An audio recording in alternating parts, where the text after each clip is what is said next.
મહિલા અને બાળ કલ્યાણ મંત્રીશ્રીને મેં આજની પ્રશ્નોત્તરીમાં મારો પ્રશ્ન નંબર 10માં પૂછેલું કે ગીર સોમનાથ જિલ્લો અને અમરેલી જિલ્લામાં કુપોષિત બાળકોની સંખ્યા કેટલી છે, ત્યારે મંત્રીશ્રી દ્વારા રાઇટિંગમાં જણાવવામાં આવ્યું કે એ સંખ્યા 10,907 છે ગીર સોમનાથ જિલ્લામાં, અને 1190 જે કુપોષિત બાળકો છે એનો ઘટાડો થયો છે, એટલે કુપોષિત બાળકો 9,717 જે હાલમાં છે. તો એનું શું થયું છે એ મંત્રી દ્વારા મેં પૂછવામાં આવ્યું, કારણ કે એ પ્રાથમિક શાળામાં જાય છે તો ત્યાં તો પૌષ્ટિક આહારનો કંઈ વ્યવસ્થા થતી નથી. તો સરકાર દ્વારા ખાલી આંકડાઓ ઓન પેપર બતાડવામાં આવે છે, પણ બાકીનું સરકાર દ્વારા એ જ બતાડવામાં આવે છે કે અમે બાળકો માટે, જે કુપોષિત બાળકો માટે આટલી વ્યવસ્થા કરીએ છીએ. એટલે પ્રાથમિક શાળામાં જો આના પછી જે બાળકો પ્રવેશ કરે તો ત્યાં તો મધ્યમ ભોજન મળે છે.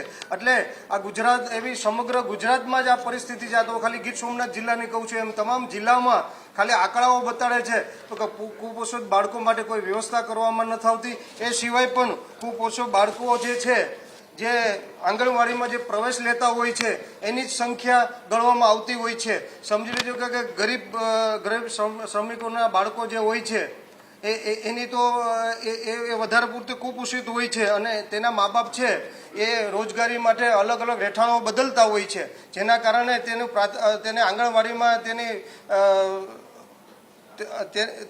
આંગણવાડીમાં તેનો પ્રવેશ કરવામાં નથી આવતો, અને આંગણવાડીમાં પ્રવેશ કરવામાં નથી આવતો એટલે તેની ગણતરી પણ નથી થતી.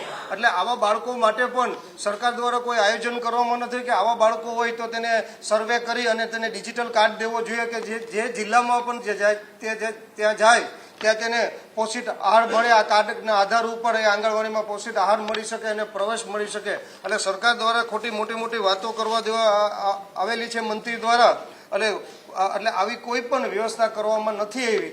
એટલે આ પ્રશ્નમાં મેં પ્રશ્ન પૂછેલો, પણ ખાલી જવાબ પૂરતો મંત્રીશ્રી દ્વારા જવાબ આપવામાં આવ્યો, પણ આ બજેટમાં પણ આવું કોઈ પણ આયોજન નથી કરવામાં આવેલું કે જે બાકીના બાળકો છે, તો જે બાકીના બાળકો છે પ્રાથમિક શાળામાં જાય તો જે કુપોષિત હોય છે તો પોષિત આહાર આપવામાં આવે, કે અથવા કે જે આ શ્રમિકોના બાળકો છે જે અન્ય જગ્યાઓ પર જે એના મા બાપ છે એ કામ ધંધા માટે રહેઠાણ બદલતા હોય તો એને એવો કંઈ સ્માર્ટ કાર્ડ દેવામાં આવે કે કંઈ પણ જિલ્લામાં એ લોકો જાય તો એ જિલ્લામાં તેને પોષિત આહાર આંગણવાડીમાં મળી શકે અથવા કે પ્રવેશ મળી શકે.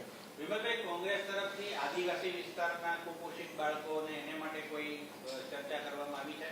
કારણ કે રાહુલ ગાંધી ઉજ્જૈનથી ટ્રાઇબલ એરિયામાં જ પ્રવેશ છે અને મહારાષ્ટ્ર તરફ જશે.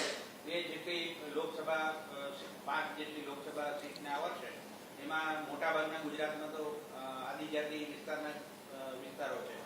તો એવી કોઈ વાત થઈ છે કે જેથી રાહુલ ગાંધી અવગત થાય અને રાજ્ય સરકારનો જવાબ એમના સુધી પહોંચે? કુપોષિત બાળકો માટે આદિવાસી વિસ્તાર સિવાય પણ સમગ્ર ગુજરાતમાં જ કોઈ વ્યવસ્થા કરવામાં નથી આવી. હું તમને એમ કહું છું કે 10,000ની ઉપર મેં આંકડો આપ્યો છે.